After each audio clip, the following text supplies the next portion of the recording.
Assalamualaikum warahmatullahi wabarakatuh. Perkenalkan, nama saya Ditya Nugraha. Saya dari Universitas Bakri dengan NIM 121292507. Di sini saya ingin menjelaskan tentang hubungan korelasi antara tinggi badan dan berat badan dengan menggunakan sistem SPSS. Nah, sesuai dengan di layar teman-teman, di sini ada sistem SPSS yang dimana terdapat dua bagian, yaitu ada bagian variable view dan bagian data view. Nah, yang dimana di variable view ini terdapat kolom berupa nama, type, win, decimal, label, value, missing, columns, align, measure, dan row. Nah, di sini, seperti yang saya jelaskan tadi, kita ingin mengetahui hubungan korelasi antara tinggi badan serta berat badannya, di mana saya sudah mendapatkan badan berupa tinggi badan kita sebut dengan X dan berat badan kita sebut dengan Y. Nah, kita pertama-tama hal yang pertama kita lakukan yaitu mengisi bagian yang berada di variable view dengan name, yaitu kita isi dengan X, terus type-nya kita isi dengan numerik karena apa? Data kita merupakan angka. Kemudian win-nya ini menunjukkan beberapa angka di depan koma, dan desimal ini menunjukkan beberapa angka di belakang koma. Desimal kita bikin dengan 0. Label ini kita tulis dengan tinggi badan karena kita ketahui yaitu tinggi badan adalah X, value kita kosongkan, kemudian missing kita kosongkan karena data kita lengkap, kemudian kita measure kita isi dengan scale karena data kita merupakan numerik atau angka. Kemudian kita lakukan hal yang sama di bagian berat badan atau dengan kita sebut dengan Y.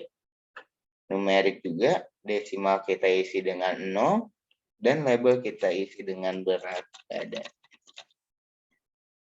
Value-nya non, missing-nya non, serta measure-nya kita isi dengan scale. Setelah kita mengisi variable di bagian variable view, kita lanjutkan mengisi di bagian data view. Nah, di data view terdapat, kita lihat ada variabel X dan variabel Y, yang dimana baik lagi kita ketahui variabel X itu merupakan tinggi badan dan Y itu merupakan berat badan. Data yang berada di Excel kita copy paste. Untuk X kita letakkan di bagian X, sedangkan untuk variabel Y kita letakkan, kita copy, kita taruh di bagian Y. Untuk mengetahui hubungan korelasi, kita menggunakan dua cara, yaitu cara parametrik dan dengan cara non-parametrik. Di mana cara parametrik ini memiliki syarat nilai distribusinya harus normal serta linear, dan untuk cara non-parametrik memiliki syarat nilai distribusinya tidak normal serta linear. Nah, untuk mengetahuinya distribusi kita normal atau tidak, kita harus mendapatkan nilai residunya. Untuk mendapatkan nilai residunya, kita harus melakukan analyze atau mengklik analyze, kemudian kita klik regression, kemudian kita klik linear, yang dimana ada dua kolom, yaitu independen dan dependent. Untuk independennya kita isi dengan tinggi badan, dan dependennya kita isi dengan berat badan. Kemudian kita save, dan kemudian checklist bagian residual unstandards, kemudian kita continue, dan lalu kita save. Nah, di sini kita dapatlah nilai residualnya. Maaf, ini Excel. Kita ke bagian tadi. Oke. Di sini kita dapat nilai residualnya. Nilai residual ini akan kita gunakan untuk mengetahui distribusi kita normal atau tidak. Untuk mengetahuinya, kita analyze, kemudian kita cek non-parametric test, kemudian kita klik legacy dialog, dan one sample KS. Untuk tes variabel listnya sendiri, kita masukkan nilai residunya. Kita klik normal, kita cek di normal, dan klik OK.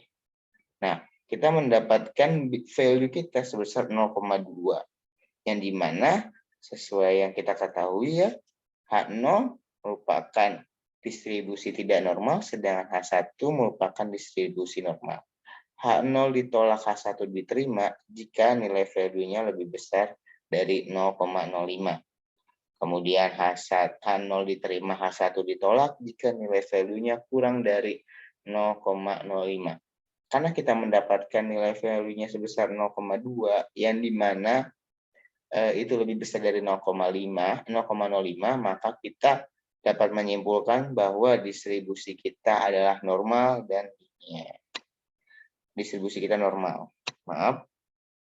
Nah, dan kita ketahui distribusi kita normal dan linear kan sudah sesuai dengan syarat dari uji parametrik. Karena itu kita langsung ingin mengetahui atau menguji apakah nilai X dan Y ini hubungannya ada korelasi atau tidak.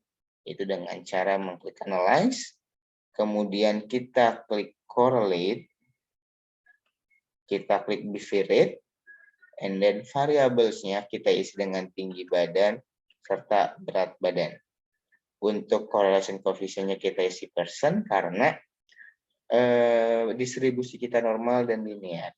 Kalau apabila distribusi kita tidak normal dan tidak linear, maka kita isi dengan Spearman. Akan tetapi kita karena linear kita isi dengan Pearson. Nah, untuk test of significance-nya kita isi total karena kita belum mengetahui hubungannya. Apabila kita klik kuantal, berarti kita sudah mengetahui hubungannya satu arah atau hubungan satu arah. Yaitu kita isi total, kemudian kita oke. Nah, kita mendapatkan nilai korelasinya. Nilai korelasi kita dengan value 131 atau 1,31.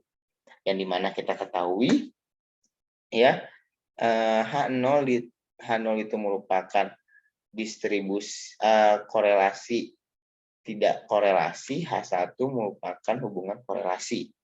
Yang dimana H0 diterima, H1 ditolak jika ya nilai value-nya lebih besar dari 0,05. Atau H0 ditolak, H1 diterima jika big value-nya itu lebih kecil dari 0,05. Karena hasil yang didapatkan, value yang didapatkan lebih besar dari 0,05, maka dapat disimpulkan kalau tinggi badan dan berat badan yang kita dapatkan datanya tidak korelasi atau tidak memiliki hubungan korelasi. Oke, sekian dari saya merupakan penjelasan dari penjelasan tentang penyelesaian hubungan korelasi. Kurang lebihnya mohon maaf. Jika ada kesalahan kata mohon dimaafkan. Assalamualaikum warahmatullahi wabarakatuh.